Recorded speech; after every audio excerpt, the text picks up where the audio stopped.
Hello friends, Bihar board का class 8 का यहाँ पे देख सकते हैं। अभी अभी हमारे पास सामाजिक विज्ञान का आपका द्वितीय त्रैमासिक मूल्यांकन परीक्षा 2025 का पेपर आ चुका है। ये पूरा पेपर अपने कॉपी में नोट कर लीजिए और पूरा का पूरा याद करके ही जाइएगा। ये आपका 101% आपका एकदम रियल पेपर है। पूरा के पूरा कॉपी में नोट करके जाइएगा। जितने भी हमारे पुराने विद्यार्थी हैं उनको पता रहता है तो वो पूरा पढ़ लीजिएगा। और जितने भी हमारे पुराने विद्यार्थी हैं सभी को अच्छा से परीक्षा देना है। और ये जो परीक्षा है आपको पास करना बहुत ही ज़रूरी है। तो पूरा जितना भी हम पेपर दे रहे हैं वो पूरा पेपर को अपने कॉपी में नोट कर लीजिए। केवल आप इसी को पढ़ के जाइएगा जितना भी हम दे रहे हैं, ठीक। सामाजिक विज्ञान में बस इतना पढ़ लीजिएगा, आपके लिए काफ़ी रहेगा, ठीक। तो पूरा का पूरा पढ़ लीजिएगा आप जरूर। तो चलिए क्वेश्चन नंबर 1 से हम बढ़ते हैं। ऐसा ही आपका पेपर रहने वाला है, यहाँ पे देख सकते हैं। चलिए, तो पहला क्वेश्चन आपका रहने वाला है, यहाँ पे देख सकते हैं। सबसे पहला क्वेश्चन आपका रहने वाला यहाँ पे देख सकते हैं। आपका पहला क्वेश्चन है कि सही विकल्प के सामने सही का चिन्ह लगाइए। सही विकल्प के सामने सही का चिन्ह लगाना है। पहला क्वेश्चन यहाँ पे आपका है कि पृथ्वी के कितने प्रतिशत भाग पर स्थल है। पृथ्वी के कितने प्रतिशत भाग पर स्थल है, तो देख सकते हैं 29% भाग पर स्थल है। इसको याद कर लीजिए, 29% भाग पे स्थल है, ठीक। 29% भाग पे स्थल है, एकदम याद इसको कर लेना है आपको, ठीक। नेक्स्ट क्वेश्चन की तरफ बढ़ते हैं। नेक्स्ट क्वेश्चन यहाँ पे आपका है, देख सकते हैं। नेक्स्ट क्वेश्चन आपका ख नंबर है कि सिंगरौली कोयला क्षेत्र किस राज्य में है। सिंगरौली कोयला क्षेत्र कहाँ है, तो ये आपका कहाँ है, मध्य प्रदेश में है। कहाँ है आपका, मध्य प्रदेश में है। तो मध्य प्रदेश आपको याद कर लेना है, ठीक। नेक्स्ट क्वेश्चन की तरफ बढ़ते हैं। नेक्स्ट क्वेश्चन यहाँ पे देख सकते हैं आप। नेक्स्ट क्वेश्चन यहाँ पे आपका है कि आर्य समाज की स्थापना किसने की। आर्य समाज की स्थापना किसने की, तो इसका सही आंसर क्या हो जाएगा, तो इसका सही आंसर दयानंद सरस्वती हो जाएगा। ऑप्शन नंबर यहाँ पे सेकंड में आप टिक मार दीजिएगा, ठीक। दयानंद सरस्वती। आप सभी लोग पूरे क्वेश्चन को ध्यान से आप सभी लोग पढ़िएगा और आप सभी लोग याद जरूर करके जाइएगा इस सारे क्वेश्चन को, ठीक। तो चलिए नेक्स्ट क्वेश्चन की तरफ बढ़ते हैं। नेक्स्ट क्वेश्चन यहाँ पे आपका है, घ नंबर आपका रहने वाला है कि जमीन जायदाद के मामले किस कानून के अंतर्गत आते हैं। तो किस कानून के अंतर्गत आते हैं, तो ये आपका दीवानी कानूनी हो जाएगा, ठीक। दीवानी मामला के अंतर्गत आते हैं। नेक्स्ट क्वेश्चन की तरफ बढ़ते हैं। 2 नंबर क्वेश्चन आपका है कि रिक्त स्थानों की पूर्ति कीजिए। जो कि आपका पहला क्वेश्चन यहाँ पे आपका है कि भारतीय सदन के उच्च सदन को खाली स्थान कहते हैं, तो क्या कहते हैं उच्च सदन को, तो विधानसभा के जो उच्च सदन होता है विधान, तो इसका क्या कहते हैं, तो राज्यसभा कहते हैं, ठीक। और निम्न सदन जो होता है वो लोकसभा होता है। तो यहाँ पे राज्यसभा लिख दीजिएगा और यहाँ पे टिक मार दीजिएगा, ठीक। यहाँ पे राज्यसभा लिख दीजिएगा और यहाँ पे टिक मार दीजिएगा ऐसे, ठीक। नेक्स्ट क्वेश्चन यहाँ पे आपका है ख नंबर कि भारत के वर्तमान राष्ट्रपति हैं। भारत के वर्तमान राष्ट्रपति कौन है, तो द्रौपदी मुर्मू जी हैं, ठीक। द्रौपदी मुर्मू जी हैं। नेक्स्ट क्वेश्चन यहाँ पे आपका है कि कानून के द्वारा सती प्रथा का अंत खाली स्थान में हुआ। कानून के द्वारा कब हुआ था, सती प्रथा का अंत। तो इसका सही आंसर क्या हो जाएगा, 1829 हो जाएगा, ठीक। 1829 हो जाएगा। नेक्स्ट क्वेश्चन यहाँ पे आपका है 1974 ईस्वी में भारत में खाली स्थान नामक सड़क की शुरुआत की गई थी। तो 1974 में किस शहर की, भारत में किस सड़क की शुरुआत की गई थी, तो एक्सप्रेसवे की, ठीक। एक्सप्रेसवे यहाँ पे लिख दीजिएगा। चलिए नेक्स्ट क्वेश्चन की तरफ बढ़ते हैं।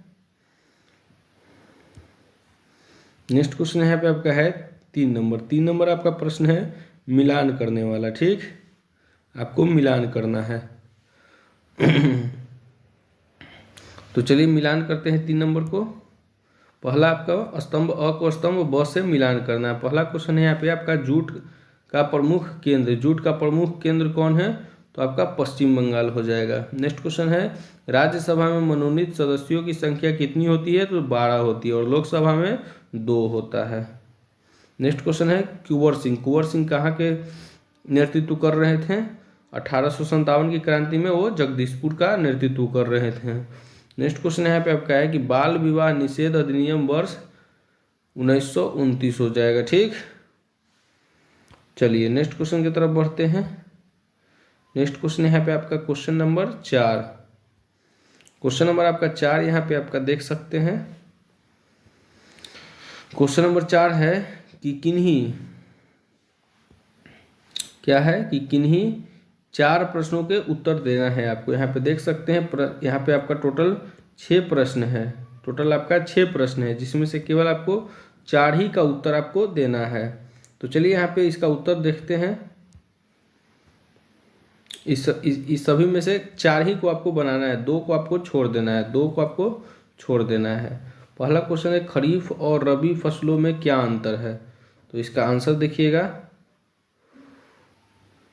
चलिए, तो इसका आंसर हो जाएगा आपका, यहाँ पे देख सकते हैं कि खरीफ और रबी फसलों में अंतर क्या होता है। तो खरीफ फसलें मानसून में बोई जाती है और बारिश पर निर्भर होती है, जबकि रबी फसलें सर्दियों में बोई जाती है और सिंचाई पर निर्भर होती है। खरीफ फसलें मानसूनी फसलें हैं जिन्हें गर्म और नम मौसम में आवश्यकता होती है, जिन्हें जून से नवंबर के दौरान उगाया जाता है। ठीक, और रबी फसलें सर्दियों की फसलें हैं जिन्हें ठंडी जलवायु की आवश्यकता होती है। इन्हें अक्टूबर से मई के दौरान उगाया जाता है।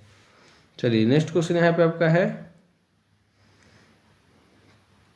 चलिए नेक्स्ट क्वेश्चन यहाँ पे आपका है कि धर्मनिरपेक्षता का क्या अर्थ है, संक्षेप में वर्णन कीजिए। तो चलिए इसका उत्तर देखते हैं।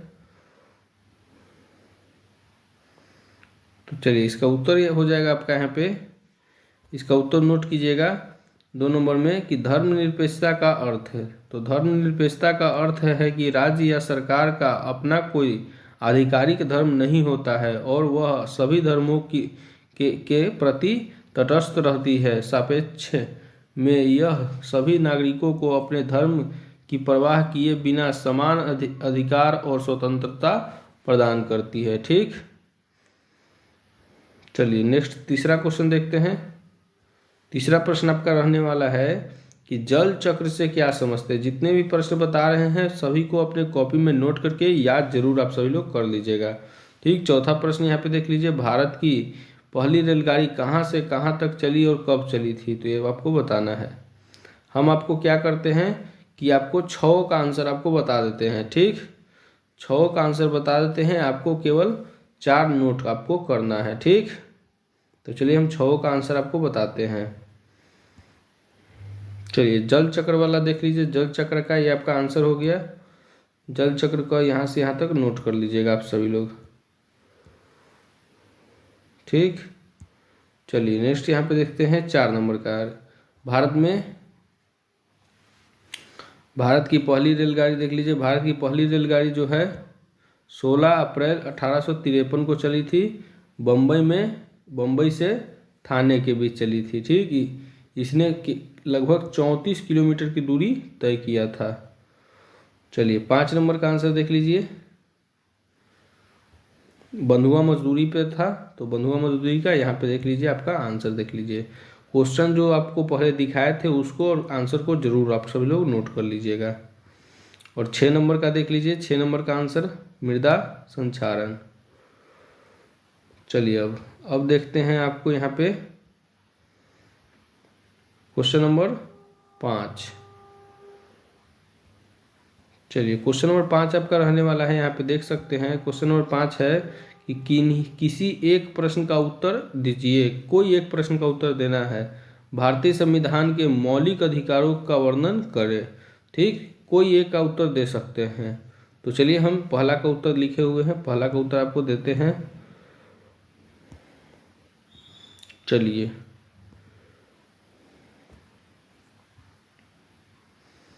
तो ये देख लीजिए, भारतीय संविधान के मौलिक अधिकार का वर्णन। तो 6 मौलिक अधिकार हैं।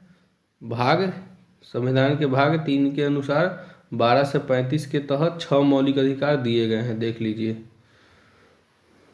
ये आपका 6 अधिकार है। समानता का अधिकार, स्वतंत्रता का अधिकार, शोषण के विरुद्ध अधिकार, धार्मिक स्वतंत्रता का अधिकार, सांस्कृतिक और शैक्षणिक अधिकार और संवैधानिक उपचारों का अधिकार।